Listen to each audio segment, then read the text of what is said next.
எந்த கட்சியாக இருந்தாலும் சரி கூட்டணியிலே இருப்பான், இல்லை எதிரியாக இருப்பாங்க. என்ன பண்ணுவாங்கன்னா, அவர்கள் மீது ஏதாவது ஒரு சந்தர்ப்பத்தில் அவர்கள் ஏதாவது போராட்டம் பண்ணும்போது அவங்க மேலே ஒரு 3-4 வழக்க போடுவாங்க. கலைஞரும் செய்வார், ஜெயலலிதாவும் செய்வார். வழக்க போட்டுட்டு கூட்டணியில் இருக்க கை வைக்கவே மாட்டாங்க. இவங்களும் என்ன பண்ணுவாங்க, என்னை தொட்டுப்பார், என்னையெல்லாம் தொட முடியாத பாரு, கேஸ் போட்டாங்க அவ்வளோதான், தலைவரை ஜெயிலே வைக்க முடிஞ்சு அப்படின்னு லூசுத்தனமாக கூமுட்டைங்க நினைக்கிறேன். வழக்கு போட்டது யார்? திமுக. ஆனால் தொட்டுச்சா, ஜெயிலில் வச்சா? இல்லை. உடனே என்ன பண்ணுறாங்கன்னா, இந்த குழந்தைய அவங்க கடத்துறாங்க. நீங்கள் முதல்ல அந்த ஆஸ்பத்திரியிலேருந்து டிஸ்சார்ஜ் பண்ணுங்கள், அப்போ தான் இந்த ஆஸ்பத்திரியில் வந்து அட்மிட் பண்ணுங்கள், அப்போ தான் அந்த குழந்தை நம்ம கட்டுப்பாட்டுக்கு வரும். அதை தூக்கி ஐசியூவில் போட்டு இவங்க காசு பிடிங்கி மிரட்ட முடியும். அந்த ஆஸ்பத்திரியில் இருக்க குழந்தைய நான் எப்படி இந்த ஆஸ்பத்திரியிலேருந்து மிரட்ட முடியும்? அவனே குழந்தைய தூக்குறாங்க, எங்கே சிபிஐக்கு தூக்குறாங்க. தமிழ்நாடு அரசு விட்டு போலீஸை விட்டு தப்பிச்சு நாங்கள் சிபிஐ மேலே வாங்கணும். எதுக்கு வாங்கினேன்? விஜயை கொண்டு சிக்க வைக்கிறது. இப்போ யார்கிட்ட சிக்கிட்டாங்க? மத்திய அரசுக்கு. இப்போ தான் திருப்பி வரும்போது என்ன பண்ணுவாங்கன்னா, விசாரணை நம்ம கூப்பிடுவேன். நான் தம்பி அப்புறம் எப்படி இருக்கீங்க? அப்புறம் 41 பேர் இறந்துட்டாங்க. அவங்க கொடூரமாக சொல்கிறாங்க. தமிழ்நாடு போலீஸ்கிட்ட கேட்டேன், லைட் ஆஃப் பண்ணி போட்டு நெருக்கி இருக்கீங்க, இதனால தான் செத்தாங்கன்னு சொல்லி அவங்க பயங்கரமாக எழுதியிருக்காங்க தம்பி எஃப்ஐஆரில். ஜென்மத்துக்கு நீங்கள் வெளில வர முடியாது. தமிழ்நாடு போலீஸ் இவ்வளோ டேஞ்சராக பண்ணியிருக்கேன், இப்படிலாம் பண்ணியிருக்கீங்கன்னு சொல்லி எல்லா எவிடன்ஸுக்கு நம்மகிட்ட கொடுக்குறாங்க. நாங்கள் பார்த்துக்குறோன்றோம். நீங்கள் என்ன பண்ணுறீங்க அப்படின்னா, அப்படியே பிஜேபி பக்கமாக கூட்டணி வந்துருங்க, சரியா, நம்ம பார்த்துக்கலாம். எந்த நாய் உங்களை வந்து தொடுக்குன்னு பார்த்துக்கலாம்.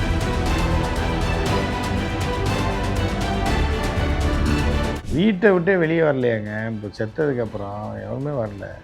அவர் யாரோட ஃபைட் பண்ணுவார்னா 2 பேரோட ஃபைட் பண்ணி ஜெயிச்சிருக்காரு தன்னோட வாழ்நாள். யாருன்னா அவங்க அம்மா, அவங்க அப்பா. உண்மையை சொன்னால் எக்ஸ்ட்ரா பிட்டுன்னீங்கன்னா, நம்ம விஜய் ரசிகர்கள் தான் அது மாதிரி சொல்கிறாங்க, எக்ஸ்ட்ரா பிட்டுன்னு. அதுதான் உண்மையும் கூட. லைட் ஆஃப் பண்ணி போட்டதுனால தானே இத்தனை பேர் செத்தாங்க, ஷூட்டிங்னால தானே செத்தாங்க. இப்போ அந்த டேப் மாட்டுச்சுன்னா அது ஷூட்டிங் தெரிஞ்சு போயிடும். அதுக்கப்புறம் எடுத்து வச்சுக்குவாங்க.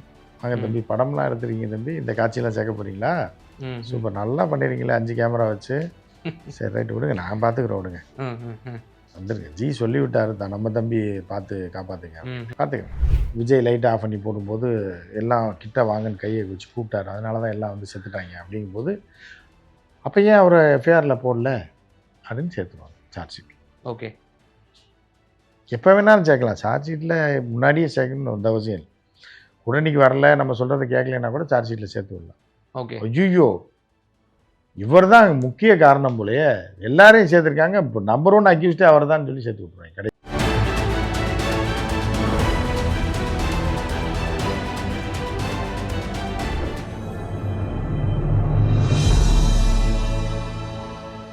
தமிழ் நியூஸ் நேயர்களுக்கு அன்பு வணக்கம். இன்றைய சிறப்பு நேர்காணலில் நம்மோடு இணைந்திருக்கும் சிறப்பு விருந்தினர் மூத்த பத்திரிகையாளர் திரு உமாபதி சார். சார் வணக்கம்.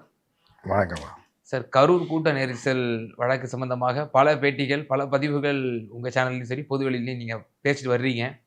அதில் சார்ஜ் ஷீட்டு போடக்கூடிய சமயம் ஜனவரி மாதம் ஏறத்தாழ அது போட வேண்டிய ஒரு சூழ்நிலை வரும். அப்போது விஜய்க்கு ஒரு மிகப்பெரிய ஒரு செக் வைப்பாங்க பாஜக சிபிஐ மூலமாகன்னு சொல்லி நீங்கள் தொடர்ந்து நம்ம ஊடகத்திலேயே பதிவு செஞ்சுருக்கீங்க, பல ஊடகங்களையும் பதிவு செஞ்சுருக்கீங்க. இப்போது முதன்முறையாக ஒரு ஆங்கில ஒரு தனியார் நாளேடில் வந்த ஒரு செய்தி, விஜயை விசாரணைக்கு கொண்டு வர போகிறாங்க. பல ஏற்கனவே ஆதவ அர்ஜுனா, புசி ஆனந்த் போன்றவர்கள்லாம் 10 மணி நேரம் கரூரில் வச்சு விசாரணை பண்ணாங்க.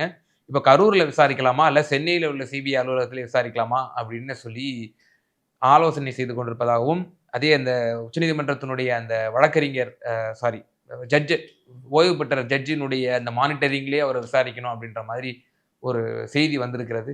இதை எப்படி பார்க்குறீங்க சார்? முதல்ல ஒரு அடிப்படை அரசியலில் ஒரு விஷயம் என்ன அப்படின்னு பார்த்தீங்கன்னா, எந்த கட்சியாக இருந்தாலும் சரி கூட்டணியிலே இருப்பான், இல்லை எதிரியாக இருப்பாங்க. என்ன பண்ணுவாங்கன்னா, அவர்கள் மீது ஏதாவது ஒரு சந்தர்ப்பத்தில் அவர்கள் ஏதாவது போராட்டம் பண்ணும்போது அவங்க மேலே ஒரு 3-4 வழக்க போட்டு விட்ருவாங்க. அது கலைஞரும் செய்வார், ஜெயலலிதாவும் செய்வார். வழக்க போட்டுட்டு கூட்டணியில் இருக்க கை வைக்கவே மாட்டாங்க. இவங்களும் என்ன பண்ணுவாங்க, என்னை தொட்டுப்பார், என்னையெல்லாம் தொட முடியாத பாரு, கேஸ் போட்டாங்க அவ்வளோதான், தலைவரை ஜெயிலே வைக்க முடிஞ்சு அப்படின்னு லூசுத்தனமாக கூமுட்டைங்க நினைக்கும். பல கூமுட்டைகள் அப்படி தான் நினச்சிக்கிட்டு கூட்டணி கட்சியிலே இருக்கும், ஆளுங்கட்சி கூட்டணியில் இருக்கும். ஆனால் ஆளுங்கட்சி முதலமைச்சர் என்ன பண்ணுவார்னா, இவங்க மேலே வழக்க போட்டு விட்ருவாங்க. நீங்கள் வந்து உங்களை பிடிச்சி உள்ளே வைக்கிறது முக்கியம் இல்லை, 3 நாளில் வந்துடுவீங்க. ஆனால் அவங்க மேலே வழக்கு போடுறது அப்படின்றது உங்களுக்கு செக்கு வைக்கிற மாதிரி. இது காலங்காலமாக தமிழக அரசியல் நடந்தது. அப்போ வந்து என்ன பண்ணுவாங்கன்னா, இதே மாதிரி தான் கிருஷ்ணசாமி புதிய தமிழகம் உதாரணத்துக்கு சொல்கிறேன் நான், கிருஷ்ணசாமி உதாரணத்துக்கு எடுத்துக்கலாம். புதிய தமிழகம் கிருஷ்ணசாமி மேலே பல வழக்குகளை போட்டது கலைஞர் ஆட்சியில். ஓ, கலைஞர் கூடயே இருந்துட்டு, திமுக கூடயே இருந்துட்டு சில குடைச்சல்களை கொடுத்துட்டே இருக்கும்போது பல போராட்டங்கள்ன்ற பேரில் அங்கே தேவையில்லாத கரைச்சலை கூட்டும்போது என்ன பண்ணாங்க, கிருஷ்ணசாமி மேலே பல வழக்குகள் அங்கங்கே வால்பாறையில், ஊட்டியில், அவங்க ஊர்லலாம் பதிஞ்சு விட்டுருவாங்க. ஆனால் பிடிக்க மாட்டாங்க. ஆனால் இவங்க கெத்தா என்ன நினைப்பேன், நம்மளாம் தொட முடியாது, சும்மா வழக்கு தானே போட்டுருக்கான்னு விட்டுருவாங்க. அம்மையார் ஜெயலலிதா அடுத்த ஆட்சிக்கு வந்தோடனே என்ன பண்ணுச்சுன்னா, கிருஷ்ணசாமி தூக்கிடுச்சு. ஓ, எந்த வழக்கில்? திமுக பீரியடில் போட்ட வழக்கை எடுத்து தூசி தட்டி தூக்கி உள்ள தூக்கி வச்சிச்சு. கதற கடத்திட்டு போனாங்க திருச்சி ஜெயிலுக்கு, மதுரை ஜெயிலுக்கு. இப்போ நான் கோயம்புத்தூரில் இருந்தேன், சரி, கதற கடத்தி கொண்டு போய் மதுரை எங்கே கொண்டு போகிறாங்கன்னு பயந்து போய் அவரை நம்மளை சுட்டு கொல்ல போகிறாங்க என்கவுண்டர்லன்னு சொல்லி. அப்போ நம்ம நிருபராக இருக்கோம். அவரை பிடித்து கொண்டு போய் என்ன பண்ணுறாங்கன்னா, வீட்டில் காலையில் அரெஸ்ட் பண்ண வராங்க. யாரை? டாக்டர் கிருஷ்ணசாமி. அவர் வீட்டில் பாத்ரூம்லேருந்து எனக்கு ஃபோன் பண்ணுறாரு காலையில். ஓ, ஒரு 6:45 இருக்கும், 6:30 காலையில். ஆமாம். அவர் வீட்டுக்கு பக்கத்தில் தான் நான் இருந்தேன். அப்போ குனியமுத்தூர்ன்ற பகுதியில் நான் அவர் வீட்டில் இருக்கேன். அவரோட அலுவலகம் அவரது இருக்குது. அப்போ நல்ல பழக்கம் அவர், எனக்கு நல்ல மனிதர். அப்போ வந்து என்ன பண்ணுறாருன்னா, உடனே இப்போ பத்திரிகையாளர் சங்கத்துலேயும் சரி, பத்திரிகையிலையும் நம்ம ஸ்ட்ராங்காக இருக்கோம் கோயம்புத்தூரில். எனக்கு ஃபோன் பண்ணுறாரு, பதட்டமாக ஃபோன் பண்ணுறாரு. ஏன்னா அந்த காலகட்டத்தில் தான் கலைஞரையே பிடிச்சி ஜெயலலிதா அம்மையார் கைது பண்ணி நள்ளிரவில் தூக்கி உள்ளே போட்டு. ஓகே, இப்போ இவரும் பயந்துட்டார், நம்ம கலைஞருக்கே இந்த நிலைமைனா நமக்கு என்ன நிலைமை அப்படின்னு பயந்து அலறி ஃபோன் பண்ணுறார். பத்திரிகையாளர்லாம் வாங்க, நீங்களாம் வந்தால் தான் என்னை காப்பாற்ற முடியும், நான் அப்போ தான் வீட்டுக்குள்ளே விட்டு இருந்து வெளியில் வருவேன் அப்படின்னு எனக்கு கால் பண்ணுறாரு. கால் பண்ணோன்னே நாங்கள் அடித்து பிடிச்சி போகிறோம். அங்கே வாசலில் எஸ்பி நிற்கிறார், ரூரல் எஸ்பி. ஏன்னா இவர் வீடு வந்து குனியமுத்தூரில் இருக்குது, ரூரலில் இருக்குது. ஒரு ஹாஸ்பிட்டல் அங்கே தான். சரி, உடனடியாக ஒரு முக்கியமான சேனல் 2 சேனலுக்கு ஃபோன் பண்ணி, அப்போ இத்தனை சேனல்லாம் கிடையாது, சன்ராஜ், ஜெயா, இந்த 3 தான். ஸோ போகிறோம், போய் அடித்து பிடிச்சி போய் எஸ்பிகிட்ட போய் நாங்கள் போய் போனோடனே தான் அதுக்கப்புறம் உள்ளேருந்தே வந்தார் வீட்டுக்குள்ளேருந்து. அதுக்கப்புறம் எஸ்பி இல்லைங்க விசாரிக்கு தான் நான் அழைச்சிட்டு போகிறோம். அப்போ எங்கள் முன்னாடியேன்னா கொஞ்சம் ஒரு தைரியம் வரும்ல, பத்திரிகையாளர்லாம் இருக்காங்க. அப்போ 3 டிவி தான், அந்த யூடியூப் யூடியூப் கர்மாந்திரம் எதுவுமே கிடையாது. அப்புறம் எங்களுடைய பாதுகாப்புலேயே வராரு அவர். கோர்ட்டில் கொண்டு ஆஜர்படுத்துகிறாங்க, குதிரை வண்டி கோர்ட்டுன்னு நினைக்கிறேன் அது பேர். ஓ, அந்த காலத்தில் குதிரை வண்டிக்கு அங்கே தான் இருக்குது. அங்கே கொண்டு போய் ஆஜர்படுத்துகிறாங்க. ஆஜர்படுத்துறதுக்குள்ளே என்ன ஆகுதுன்னா, இவர் ஃபோனெல்லாம் பிடிங்கிடுறாங்க. உடனே அவங்க வீட்டில் இருந்து ஃபோன் பண்ணி கட்சி தொண்டர்களுக்கு போட்டோடனே எல்லாம் அதிரடியாக டக்குன்னு 4-5 வேனில் கிளம்பி கோர்ட்டுக்கு வந்துடுறாங்க. ஒரு 3-4 வேன் ஃபுல்லாக தொண்டர்கள், ஒரு 100-150 பேர் இருக்காங்க. வராங்க, இறங்குறாங்க. அதுக்குள்ளே நீதிபதி வந்து சிறையில் அடைக்க உத்தரவிட்டுறாரு. 15 நாள் காவலில் வைக்க உத்தரவிட்டுறாரு, நீதிமன்ற காவல். ஆமாம். அப்போ எங்கே வைப்பாங்க? Coimbatore court, district magistrate sessions judge இவரை 15 நாள் ரிமாண்டில் வைக்கிற உத்தரவிட்டுறாரு கோர்ட்டில். காலையில் ஒரு 9:30 மணிக்கு கோர்ட் ஆரம்பித்தோடனே. இப்போ கோயம்புத்தூர் கோர்ட்டில் தானே வைப்பாங்க. இப்போ ஐயா வந்து அதிமுகவோட தான் கூட்டணியில் இருக்கார். ஐயாவுக்கு அதிமுக என்ன சூடு வச்சதுன்றது பழைய கதையை சொல்கிறேன். Okay okay okay. வண்டி வெளியே கிளம்பி வருது. எங்கேருந்து? கோயம்புத்தூர் குதிரை வண்டி கோர்ட்டிலேருந்து கலெக்டர் ஆஃபீஸ் பக்கத்தில் எஸ்பி ஆஃபீஸ் கேம்பஸ்குள்ளே தான் அந்த கோர்ட் இருக்குது. வெளியே வந்த உடனே லெஃப்ட் சைடு தான் போகணும். எதுக்கு? சென்ட்ரல் ஜெயிலுக்கு. வண்டி ரைட் சைடில் போகுது, ரயில்வே ஸ்டேஷன் நோக்கி. உடனே தொண்டர்லாம் வீணு அவர் பின்னாடி ஃபாலோ பண்ணுறாங்க. அப்போ என்ன பண்ணுறாருன்னா, நாங்களும் ஃபாலோ பண்ணுறோம். ஃபாலோ பண்ண அவர் ஃபோனெல்லாம் பிடிங்கி வச்சுட்டாங்க. ஃபோனை பிடுங்கி வச்சா அவர் எங்கே கொண்டு போகிறாங்கன்னே தெரில. நாங்கள் வண்டியில் ஃபாலோ பண்ணுறோம். பைக்கில் அதுக்கு மேலே ஃபாலோ பண்ண முடியாதுல்ல. வண்டி பறந்து போய் குனியமுத்தூர் வழியாகவே போகுது. சரி, குனியமுத்தூர் வழியாக இல்லை, கரும்பு கடன் வழியாக இருக்குது, அது வழியாக போய் பொள்ளாச்சி ரோட்டு வழியாக போகுது. பறந்து போகுது வண்டி. இதுக்கடா கோயம்புத்தூரில் குனியமுத்தூரில் அரெஸ்ட் பண்ணவருக்கும் பொள்ளாச்சிக்கு சம்மந்தமே கிடையாது. பொள்ளாச்சி ரோட்டு வழியாக வண்டி போகுதுன்னு விரட்டி போனால் அந்த வண்டி பறந்து போயிடுச்சு. பின்னாடி 3 வேனில் ஃபாலோ பண்ணுறாங்க கட்சிக்காரங்க. போலீஸ் என்ன பண்ணாங்க தெரியுமா? ஜெயலலிதா போலீஸ் அந்த காலகட்டத்தில் கோயம்புத்தூர் அவுட்ரு வரைக்கும் போயிட்டு அந்த ஜீப்பை நிறுத்துகிறாங்க. ஜீப் போகுது. கோயம்புத்தூர் அவுட்டரில் போயிட்டு இருக்கும்போது இன்னும் 2 போலீஸ் ஜீப் வந்து ஜாயிண்ட் ஆகுது. இங்கே அந்த வண்டிக்கு பின்னாடி இப்படி. அப்புறம் இவங்க வண்டி பின்னாடி ஃபாலோ பண்ணதில்ல, அதுக்கு பின்னாடி ஒரு வண்டி. இவங்க நடுவில் மாட்டிக்கிட்ட மாதிரி. 3 வண்டி ஃபாலோ பண்ணல. இந்த ஒரு வண்டி முன்னாடி போகுது. 3 வண்டி கிருஷ்ணசாமியோட ஆட்கள் வண்டி. 4வது வண்டியா திருப்பி போலீஸ் வண்டி. அப்படியே பிரேக்கை போட்டு ஓரம் கட்டுறாங்க. ஓட ஓட அடிச்சாங்க பாருங்க 3 வண்டியில் இருக்கவனே. தெரிச்சு வயக்காட்டுக்குள்ள ஓடி அதுக்குள்ள அவர் கிருஷ்ணசாமி வண்டி போயிடுச்சு. போலீஸ் வண்டி எங்கே கொண்டு போறான்னு இன்னும் எப்படி அல்ல எடுத்துருக்கு பாருங்க. காலையில் பிடிக்கும் போதே பிரஸுக்கு ஃபோன் பண்ணார். இப்போ எங்கே கொண்டு போறாங்கன்னே தெரில. கோயம்புத்தூர் ஜெயிலில் அடைப்பாங்கன்னு பார்த்தா எங்கே கொண்டு போறாங்க? பொள்ளாச்சி கூட்டு போறாங்க. பொள்ளாச்சி ரோட்ல போகுது. உடுமலையை தாண்டி போகுது. மிரண்டு போயிட்டாரு. உள்ள சுத்திலும் போலீஸு கையை கட்டி உட்கார வச்சு போனை பிடிக்கிட்டாங்க. கடைசியில் பார்த்தா மதுரைக்கு போய் கெஞ்சி கூத்தாடி அங்கே வந்த வக்கீல் ஃபோனை வாங்கி என்கிட்ட பேசினார். நிருபர்கிட்ட சொன்னார், மதுரை ஜெயிலுக்கு கொண்டு வந்துட்டாங்க, என்ன ஆகுதுன்னு தெரிலன்னு. வழக்கறிஞர் இவர் இருக்காருன்னு அவர் நம்பரையும் கொடுத்தாரு. அதுக்கப்புறம் அவரை பிடிச்சி ஜெயிலில் போட்டாங்க. இது எதுக்கு நான் சொல்ல வரேன்னா, இதுதான் அரசியல். போட்டது யார் கேஸு? கூட்டணி கட்சியில் இருக்கும்போது கலைஞர். ஏன் போட்டார்? கூட்டணியிலையும் இருந்துக்கிட்டு தன்னுடைய அரசியல் லாபத்துக்காக சில டார்ச்சரை கொடுத்தது, அரசுக்கு எதிராக செயல்பட்டது. அப்போ வழக்கை போட்டு விட்டார். எதிர்கட்சி வரும்போது தூக்கிடுச்சு. இது நான் எதுக்கு உதாரணம் சொல்கிறேன்னா, இதுதான் விஜய்க்கு. வழக்கு போட்டது யார்? திமுக. ஆனால் தொட்டுச்சா? ஜெயிலில் வச்சா? இல்லை. உடனே என்ன பண்ணுறாங்கன்னா, இந்த குழந்தைய அவங்க கடத்துறாங்க. நீங்கள் முதல்ல அந்த ஆஸ்பத்திரியிலேருந்து டிஸ்சார்ஜ் பண்ணுங்கள், அப்போ தான் இந்த ஆஸ்பத்திரியில் வந்து அட்மிட் பண்ணுங்கள். அப்போ தான் அந்த குழந்தை நம்ம கட்டுப்பாட்டுக்கு வரும். அதை தூக்கி ஐசியூவில் போட்டு இவங்க காசு பிடிங்கி மிரட்ட முடியும். அந்த ஆஸ்பத்திரியில் இருக்க குழந்தைய நான் எப்படி இந்த ஆஸ்பத்திரியிலேருந்து மிரட்ட முடியும்? அவனே குழந்தைய தூக்குறாங்க. எங்கே? சிபிஐக்கு தூக்குறாங்க. தமிழ்நாடு போலீஸ் விசாரித்தா என்ன பண்ண முடியாது? விஜயை தன்னோட கட்டுப்பாட்டுக்குள்ளே எடுக்க முடியாது. சிபிஐ விசாரித்தா மத்திய அரசு டைரக்ட் கட்டுப்பாட்டுக்கு போயிடும். கூட இருக்க கூமுட்டைங்க என்ன நினச்சாங்க? தமிழ்நாடு அரசு விட்டு போலீஸை விட்டு தப்பிச்சு நாங்கள் சிபிஐ மேலே வாங்குறோன்னு போய் எதுக்கு வாங்கினேன்? விஜயை கொண்டு சிக்க வைக்கிறது.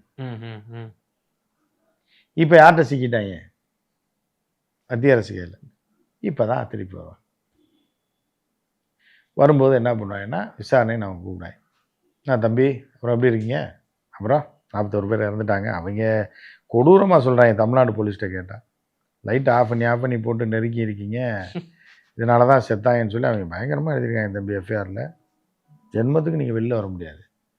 அதுக்கப்புறம் இந்த 40 பேர் சாவுக்கு முழுக்க நீங்கள் தான் காரணங்கான ஃபுட்டேஜ் இருக்குது, ஹெலிகாம் ஃபுட்டேஜ் இருக்குது. லேட்டாக நீங்கள் வந்திருக்கீங்க இப்படிலாம் சொல்கிறாங்க தம்பி. காலையில் கூட்டம்னு பெர்மிஷன் வாங்கிட்டு சாயந்தரம் வந்திருக்கீங்க.